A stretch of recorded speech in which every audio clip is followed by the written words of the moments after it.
Pagbasa mula sa mga gawa ng mga apostol.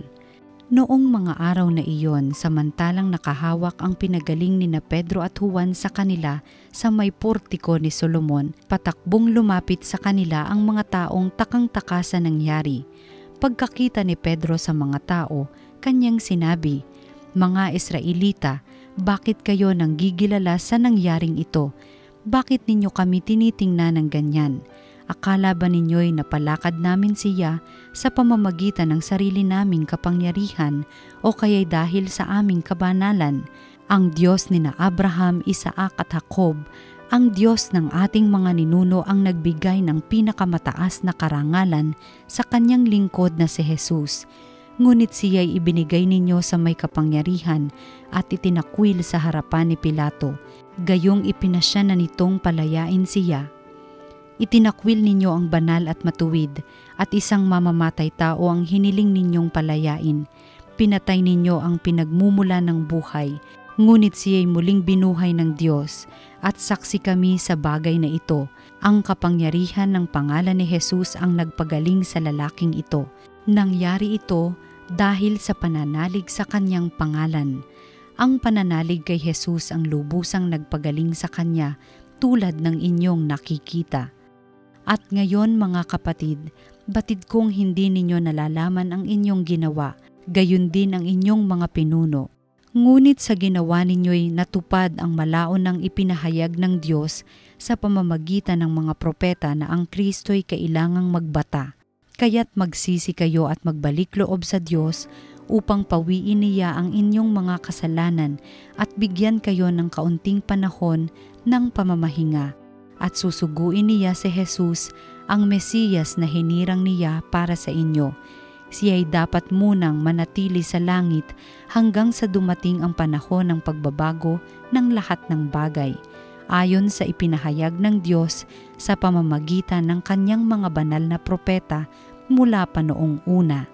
Sinabi ni Moises, "Ang Panginoong inyong Diyos ay pipili ng isa ninyong kalahi at gagawing propetang tulad ko. Pakinggan ninyo ang lahat ng sasabihin niya sa inyo, at lahat ng hindi makikinig sa propetang ayon ay ihihiwalay sa bayan ng Diyos at lilipulin." Nagpahayag din tungkol sa mga araw na ito ang mga propeta mula kay Samuel at lahat ng sumunod sa kanya. Ang mga pangako ng Diyos sa pamamagitan ng mga propeta ay para sa inyo, at kasali kayo sa tipang ginawa ng Diyos at ng inyong mga ninuno ng kanyang sabihin kay Abraham, "Pagpapalain ko ang lahat ng angkan sa daigdig sa pamamagitan ng iyong lipi." Kaya't hinirang ng Diyos ang kanyang lingkod, at siya'y unang sinugo sa inyo upang pagpalain kayo at tulungang tumalikod sa inyong masasamang pamumuhay. Ang salita ng Diyos.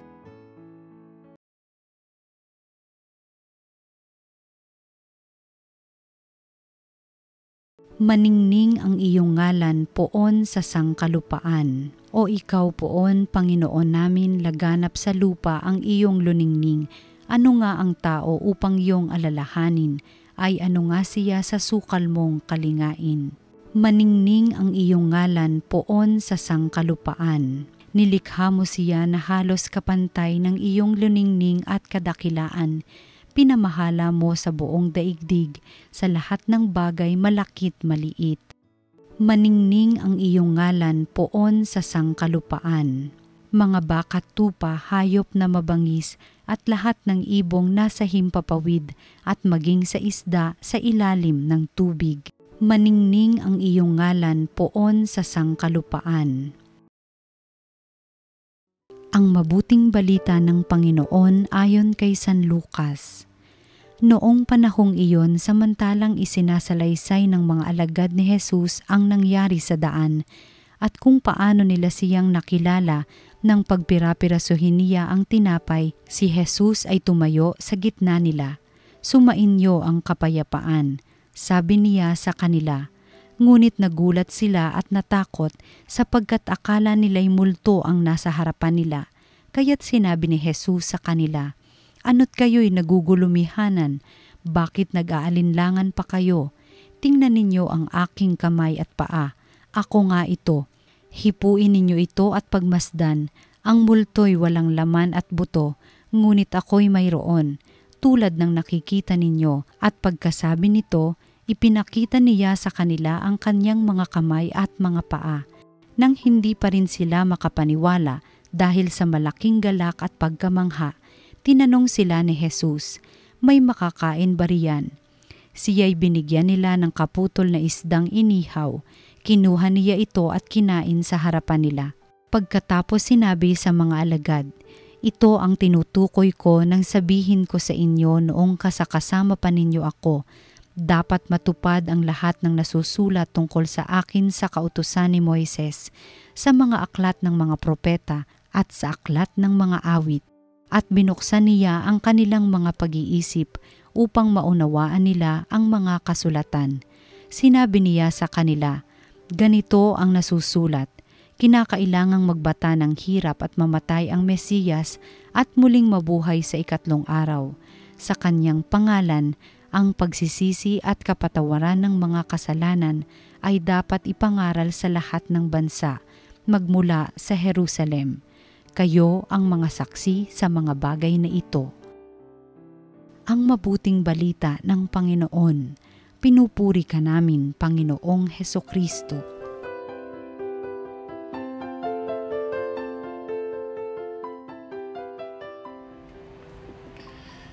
Sariwa pa po yung mga alaala ng pagtataksil, ng pag-iwan, ng pagtatwa, ng pagkakanulo.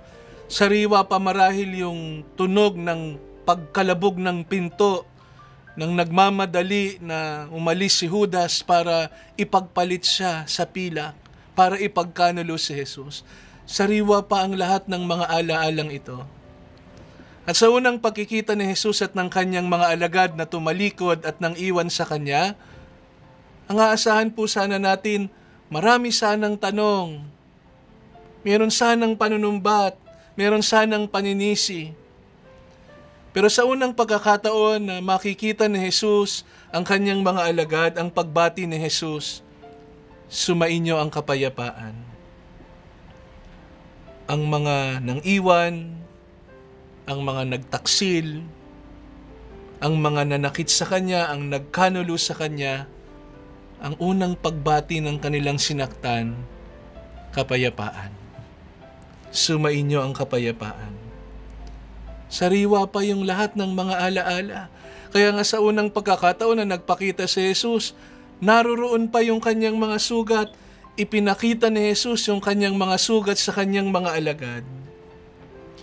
Sabi po nung kaibigan kong pari, ang sundalo raw po, habang nasusugatan, lalong tumatapang. Pero ang isang Kristiyano, ang isang tagasunod ni Jesus, habang nasasaktan, habang nasusugatan, lalong nagmamahal at lalong nagpapatawad. Mga kapatid, tanggapin po natin ang biyayang ito ng muling pagkabuhay ni Jesus. Ang biyaya ng paghihilom,